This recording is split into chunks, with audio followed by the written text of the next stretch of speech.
হযরত ওসমান গনি রাদিয়াল্লাহু তাআলা আনহুর বিরুদ্ধে ষড়যন্ত্র হয়েছিল।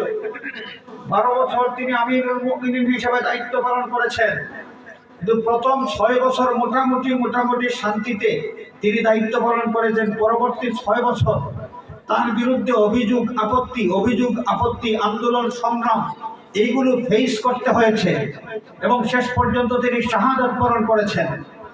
সাইয়্যিদনা হযরত ওসমান গনি রাদিয়াল্লাহু তাআলা আনহুকে কোন ইহুদি কোন খ্রিস্টানের গির্জা থেকে তার উপর আক্রমণ করা হয় নাই, ইহুদির বস্তি থেকে তার উপর আক্রমণ করা হয় নাই, খ্রিস্টানের কোন বস্তি থেকে তার উপর আক্রমণ করা হয় নাই, কোন মূর্তি পূজারীদের আস্তানা থেকে আখড়া থেকে তার উপর আক্রমণ করা হয় নাই।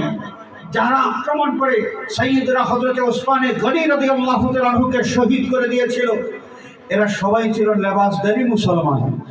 কি ছিল? লেবাসদারি মুসলমান। সাইয়্যিদনা হযরত আলী কাররামাল্লাহু ওয়াজহুর বিরুদ্ধে ষড়যন্ত্র হয়েছে।